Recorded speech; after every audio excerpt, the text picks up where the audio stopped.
Hello everybody and welcome back to a brand new episode of our NASCAR Heat 5 career mode here on the channel. I hope you're all having a great day. Today we are here coming into Pocono Raceway. It's been a few days since we've had an episode. I've been a bit under the weather, but I'm starting to actually feel good again. So we're kind of back into the swing of things here. We're Denny Hamlin, the last driver in the playoffs right now, coming into Pocono Raceway, where we had some big news coming into this Pocono Raceway weekend, and that is that Gene Haas is pulling out of the SHR team to shift his full focus over to his Formula One program, of course, with the Haas F1 team. That leaves Tony Stewart as the official, just complete total owner going forward with the Stewart Haas Racing team. This is coming off of the news, of course, that they will be switching to Chevrolet going to next season. So we are clearly seeing some foundational changes here with the Stewart Haas Racing team, and it's maybe not over quite yet, so stay tuned. There might be some more on the way. Last season, of course, was the developments with Colleague Racing. This season is kind of shifting in towards Stewart Haas Racing, but Colleague has still got some things going on. We know they've already sold 2 charters. One is going to RCR, and if you've been out of the loop, years we're underway in practice, but if you've been out of the loop, RCR is going through a big shift as well. Richard Childress finally stepping down from ownership, just quite simply getting too old to run the team. Kevin Harvick and Austin Dillon coming together to run that team jointly together, as Harvick will be stepping out of the commentary booth next season to focus in on that as well. And we know Austin Dillon will be stepping out of the driving role of the number 3. Austin Hill still will be on the team, but it is to be seen, what's going to go on with the second car, who's going to drive that second car and the third car now, as well as we know they will be getting a 3-car team. Last episode in Road America, we saw Kyle Larson pick up his second win of the season, and we had some heartbreak with some overtime. Overtime was exactly what we didn't need, and unfortunately, we got it. Not enough fuel, not enough tires to get to the end of that race here. Now, as we come through into this Pocono weekend, the Tricky Triangle, and it's very, very interesting racetrack, of course, but I've gained more of an appreciation for this racetrack.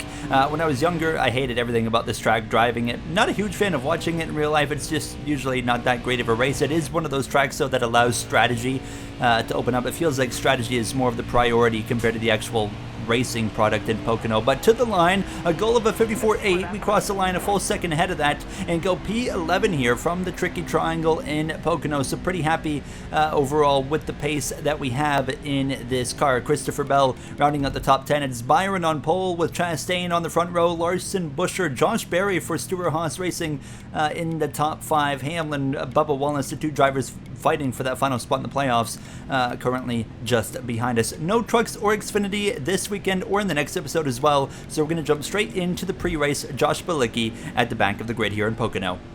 It's the Tricky Triangle here at Pocono Raceway. Kyle Larson dominance last week saw him get win number 2 on the season. Can he repeat that success and get win number 3 today? It's certainly possible, Rick. He was posting fast times in practice. Not pole position, but I think he has the pace to be up front. But we know strategy is always a big factor at a track like Pocono. Larson might be fast, but it certainly won't be an easy race to win. Watch for some winless drivers to get aggressive on strategy today. All right, boys, let's move on from last week. Obviously, things didn't go our way, but I don't see why we can't have a good day here in Pocono. All right, boys, let's have a good day today. Long race, plenty of chances here. Thanks for the hard work, team. It's not been an easy year, but I love this track. Let's turn things around.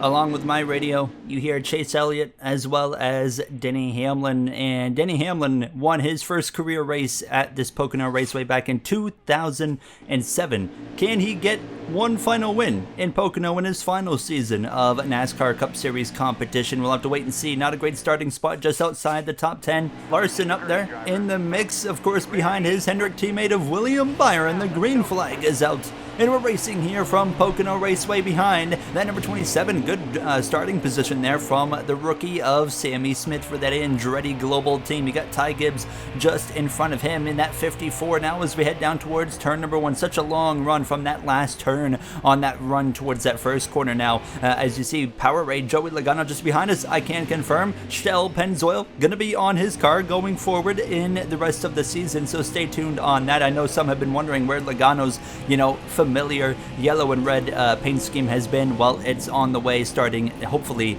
as soon as next episode in New Hampshire. 9 laps here in stage 1, so even with a 35% race, stage 1 still pretty short.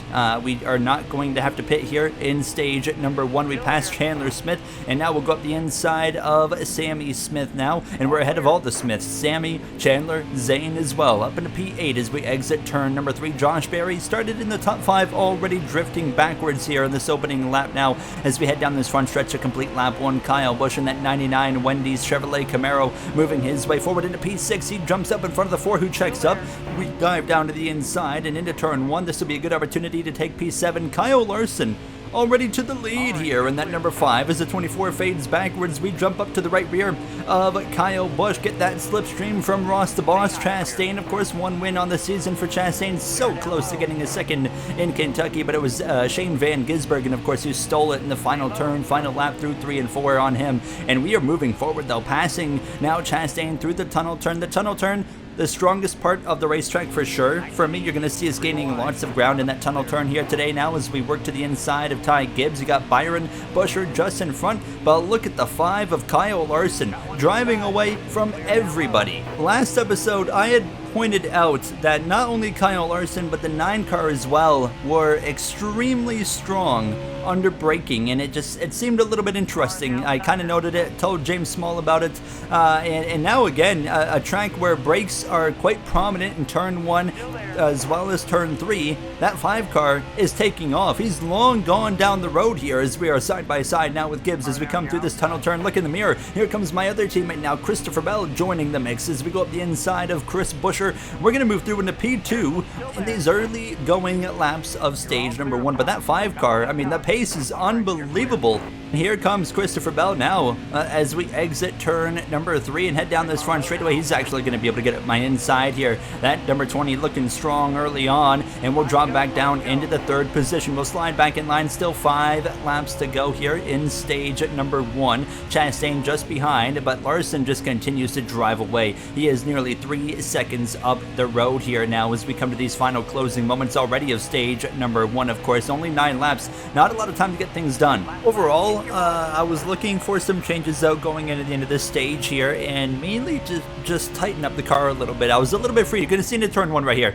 You see it right there. The back end kind of kicks out a little bit. That was really the only genuine issue I felt like we were, managing right now, so definitely what I'm focusing on fixing. But through 3 for the final time, Kyle Larson's gone. He's coming through to already win stage number 1. It's going to be Bell 2nd, myself 3rd. So, I mean, still we started P11 outside the top 10. We get up to P3. Looks like we have pretty similar pace to the number 20. Chastain and Gibbs will round out the top 5. So, I mean, great stages for all of us, at least here in this first and opening stage. Josh Berry hangs on to P10, Chandler Smith P9, Haley, how about Noah Gregson there in P7, pole winner William Byron down in 6th place. So we go up a little bit on the wedge to a 50.3. That's the only change that we're actually going to make here, because overall, I mean, when you drive from 11th to 3rd, I mean, you don't want to make too many changes to this car. Nick Sanchez in 31st place. He's in one of the part-time cars there in that 98 Andretti Global car. We gain 1 spot in the pits. We'll be alongside Kyle Larson as well. Notice the blue tires. We use those for super speedways and 2-mile tracks. But stage 2 is underway. Green flag is out as we look from the flag stand pointed down towards turn number 1. We're side by side with Kyle Larson on the run into turn 1. We pull 3/4 car length ahead of the number 5, but under braking, you're going to watch that 5 get even. He's going to breeze right on through the center of turn 1, and now we'll be alongside our teammate Christopher Bell. I made a bit of a mistake there in the corner as well, not helping my situation. James, I'm telling you, something's going on with the brake system in that Hendrick car. I can tell you we're paying attention to it. And here, our crew chief, James Small, what he mentions there as we all go through the tunnel turn is Kyle Larson, or specifically not just Larson, but the whole team, up to something in their brake system. We saw it in Road America, and we're seeing another heavy braking track, and they just have something that nobody else does. But here comes Christopher Bell, nonetheless, up the inside, as I actually catch the outside wall on the exit of turn 3. We tightened up the car, maybe too much there, as we caught the wall, just not able to get the car to rotate through the center of the corner. No performance impacting damage done, but we lose track position. Gibbs, Chastain, Justin Haley through into top 5 positions now. How about Justin Haley? It's been an up and down season in his first season with RFK. Of course, when a team expands and adds another car to the roster, that car is going to have some growing pains, and we've seen exactly that with the 60 team, but he's still put together a pretty respectable season now. Of course, 1 win at Richmond. Tyler Reddick just behind us. He's still seeking his first win of the season. It's been a successful season for Tyler Reddick. I mean, he's the top driver in the standings right now without a victory, as we find ourselves engaged in battle with Chastain, and finding with the car being so tight that I can't really open up the wheel on the exit of these corners, and passing on the inside has become a challenge. Now, the tunnel turn's still my bread and butter. We are really quick through that tunnel turn, and we can really do anything we want through there. But turn 1 and then turn 3, those are the 2 corners that are certainly presenting an issue to me right now. And you can see trying to pass Ty Gibbs, and I just can't do it on the inside. Look at my rear view mirror. You got Chase Briscoe filling it up here in that 14. He started way down the order, I think 31st, and here he is running up into the top 10 now, as I now make a move to the inside of Ty Gibbs. Gibbs, 2 wins on the season, 2 wins on the season for myself, 2 wins on the season for Shane Van Gisbergen, and now Kyle Larson, the 4th driver, starting last episode with 2 wins here now. But we would clear Gibbs, and so would Chase Briscoe now, as I look up the inside of Ross Chastain here, lap 7 of 20 in this second stage. We have had some battles with Chastain already this season. I'm thinking back to Texas, of course, now, but just cannot get clear of that Busch Light Chevrolet. And here comes Chase Briscoe for Stuart Haas Racing to my outside of that MoneyGram Ford Mustang, and he's going to go around the outside in turn 3. We drop down to P7, and now here comes again Ty Gibbs back to my bumper. Kyle Larson continues to lead. Could he be the first driver this season to reach 3 victories? It looks like it today, as his gap is massive now. Trouble in turn 1. Ryan Blaney blows the right front tire into the outside wall, and now that's going to bring out a caution here, as he actually gets some contact from SVG as well. Everybody is going to come into the pits here and fill up on fuel, as well as take 4 tires. I loosened up the car a tad bit. I went from 50.3 to 50.2 on the wet, so nothing major, but because I still wanted the car to be a bit more tight than it was in stage 1. Larson, very crucially, loses the lead in the pits to Christopher Bell. And of course, a pair of Mustangs in the mix as well, with the 60 of Haley for RFK, as well as the 14 of Chase Briscoe. Chris Buescher in the 17 car has kind of faded off in the background. Brad Kozlowski not really present at all today, not really showing anything. Chase Elliott as well, not really showcasing much speed in that number 9, and Corey LaJoie, look at him in the 48, his time certainly running out. I genuinely don't think Corey LaJoie is going to be behind the wheel of that 48 come playoff time, unless he finds a way to get to victory lane and put that car in the playoffs. So his career is on the line here before the season is over. It's been miserable. Hendrick took a chance, of course, moved on from Alex Bowman, who struggled and struggled and struggled. He finally got a win in the playoffs last season, but that wasn't enough to keep his ride, as now I move up the track here in the middle of 3. Here comes now Chastain up my inside. We'll drop back down to P7, a mirror full of, I believe that's, it's Noah Gregson having a great run for the colleague number 10 here, but out of turn 1, continuing this fight here with the 60, Kyle Larson, now that he has gotten back in traffic, is not finding a way back to the lead. But what's very impressive out of that number 5 is on the outside, he is able to maintain his track position. That's very hard to do in Pocono, but the number 5 is finding a way to do it now. As you can see, though, to the lead now, Christopher Bell out in front, but Tyler Reddick looking to his inside, and the number 45 trying to take that spot as we engage in another battle with Ross Chastain again. On the exit of turn 3, though, he's able to just get to that throttle. I can't open up the wheel, and we stay put in P6 now. 7 to go in stage number 2, as I actually catch the wall a little bit on the exit of turn 1. No big deal, because we can roll through the tunnel turn so much better than everybody. But Tyler Reddick out in front, Briscoe to second, Larson on the inside of Bell now for 3rd, and I'm on the inside of Chastain to move myself back into the top 5, and into 3 we'll clear the number 1. So up into 5th we go. Larson takes 4th from the 20, and don't be surprised if Larson starts to tear through those first 2 cars in front of him now, as never mind, caution out, and it's actually for the 99 Kyle Busch playoff bubble driver. More trouble. We have seen so many issues, and it's smoke pouring out of the rear end, but surprisingly not going to be day over for Kyle Busch, but he has had so many just mechanical issues plaguing him recently here now, so that will send him to the back of the field. as we will restart P5 for a late stage 2 restart. It's Reddick, Briscoe, the front row, Larson in perfect position to maybe steal the stage win with 3 laps to go. 3 laps in Pocono, a good chunk of time to get things done here now as we head down this long run towards turn number 1. We've seen the same group of cars here in the top 5 really all day long, except for the 14 of Briscoe, who has decided to show up. What a day it would be if Briscoe can find a way to victory lane. We know they're going to Chevy next season. We now know Gene Haas is leaving going into next season as well. So a lot of developments there. Shane Van Gisbergen takes Haley 3 wide in the background. Haley gets up into that second lane though, so it stays just 2 wide as we're side by side with SVG's teammate now of Chastain through this tunnel turn. We continue wheel to wheel on the exit. We get that forward momentum, but Chastain continues on our right rear quarter panel into the turn number 3. We get clear. However, Larson now to P2, Briscoe fading, and that's what the 5 can do that the 14 can, or anybody, is he can maintain track position like I said earlier on the outside. You see anybody else gets to the top, they just go backwards. Quite simple enough here now as Chastain fights back to my outside here down this front straightaway. 2 laps to go in stage 2, and we continue engaged in this battle with the Trackhouse driver into turn 1 though. Kyle Larson is going to show the nose on Reddick, and he's going to probably take the lead here, maybe not in turn 1, but through the tunnel turn for sure now as we continue. Chastain on my outside, he is not giving this up lightly, and into the tunnel turn, continuing side by side with that 1. He gets clear for a moment, but we fight back into his left rear. A bit of contact right there as we continue side by side, approaching the final lap of stage 2. Chastain ahead, Larson out in front here on this final lap of stage number 2. He's looking to sweep the first 2 stages, pick up a crucial couple of playoff points, and Larson starting to tear things up here after winning Road America. Dominance there, looking for some more dominance here in Pocono. He has something that none of us have, that's for sure. Now out of turn 1, the 60 shows the nose, but we would stay clear through the tunnel turn. One last opportunity to get the top 5 here. Now we get the slipstream from Chastain down this short chute towards turn number 3, side by side into turn 3, contact with the 1 of Chastain, sideways and around goes Chastain, rear end into the outside wall, crash. Chastain around, caution flies a few moments early. Stage 2 comes to an end.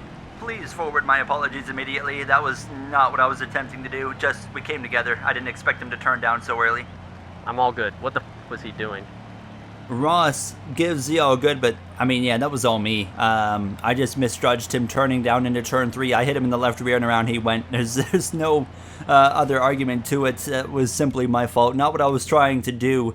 But we focused in on stage 3 and actually putting the car basically back to where it was earlier, because I felt like we haven't been able to replicate what we've already been doing in stage 1. Larson loses 8 positions in the pit lane. He drops down to P9, living in an all Toyota 1-2-3 as a green flag is out. As 21 laps of racing here in stage 3. Reddick, Bell, myself, the top 3. Briscoe on the outside behind us. SVG in the row 3 now on the outside. P6, a great run for him as he seeks win number 3 on the season. Byron up here in the top 10, and as well Daniel Suarez and that Meyer Shank Racing team. Don't rule out them. Look at them in the mix back. They're 3 wide with Gibbs and Byron actually now as we're side by side with Bell and that DeWalt Toyota Camry down this long pond straightaway. Or is that the second straightaway that's the long pond straightaway? I'm going to assume this one because this is a long straightaway, but nonetheless, side by side now with the 14 into the tunnel turn. You know who I have not noticed running up here where we expect to? Denny Hamlin. His rough season continues into a track that he's had so much success at in the past here in Pocono.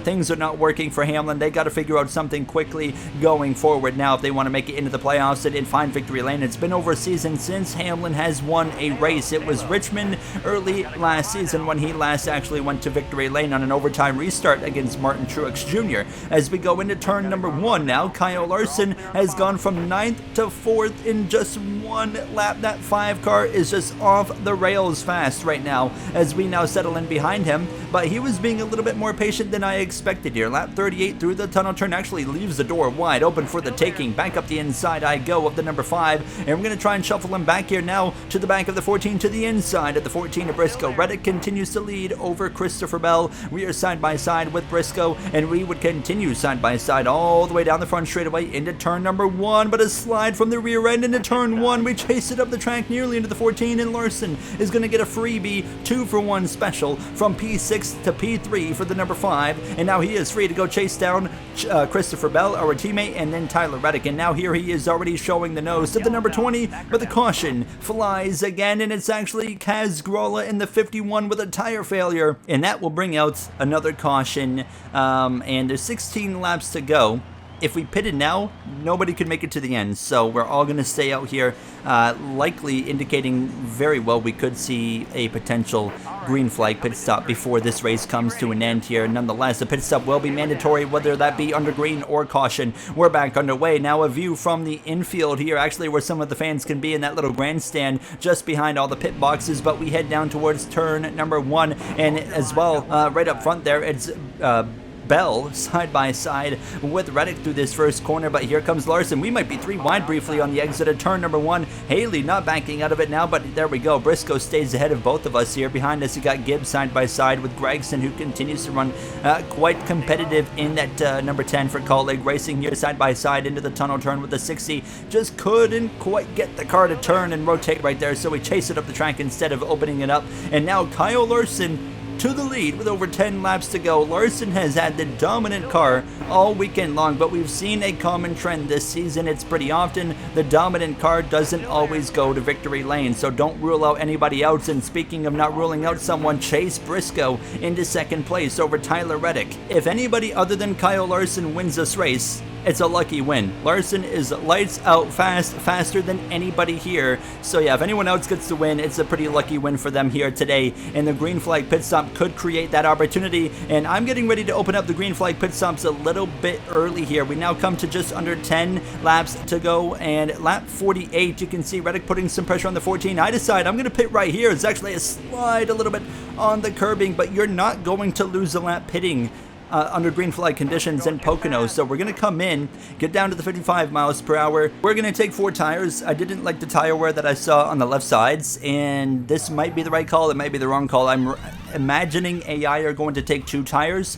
So it's going to be our duty to make up as much time as we can before they all come into the pits, and then as well hope for a caution so where we can utilize these tires. But we have 2 wins. We can get a little bit creative on strategy. Here comes Tyler Reddick now in the 45. He's going to pit a lap later than me, and that's going to be interesting because he would exit the pit lane. He's the next track on the track map, the next dot in front of me. So you can see he took 2 tires.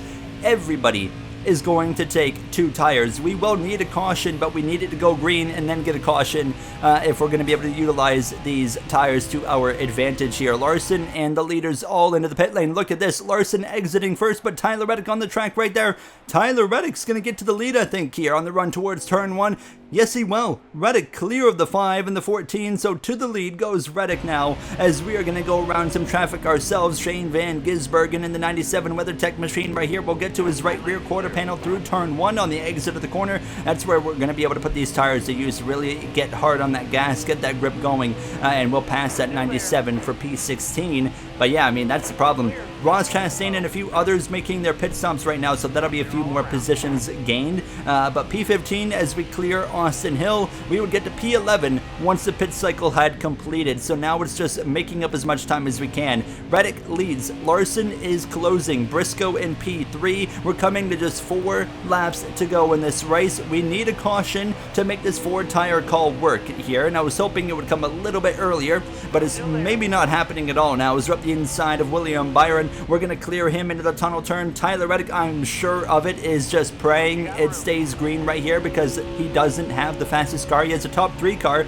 but if Kyle Larson gets a chance, he's probably going to win this race. Now we clear Riley Herbst for 9th, having a great run in that number 38. Now as there it is, smoke pouring out of the back of Corey LaJoie's number 48, and that is going to bring out a caution and force NASCAR overtime, where we have 2 laps to use these 4 tires to our advantage compared to the rest of the field in front of us, who's on 2 fresh tires. I think we have a chance to get a good finish out of this, but the green flag is back out here on this long front straightaway. It's going to be that long run down towards turn number 1. 2 laps remain. It's Reddick, Larson, your front row. Larson's chances of winning are actually pretty slim with the fastest car just because he's on the outside. Chase Briscoe, watch out for him in that number 14. There he goes. He shows the nose to Reddick. Briscoe forces it 3 wide as I do the same to the 10 of Noah Gregson and Justin Haley. We clear the 10, but Chase Briscoe to the lead. lead now, and he is currently not in the top 30 in the standings. If he wins this race, he's not yet in the playoffs, just like Todd Gilliland, the Daytona 500 winner, as we take it 3 wide with our teammate of Ty Gibbs sliding through the tunnel turn up the track nearly into the side of our other teammate of Christopher Bell,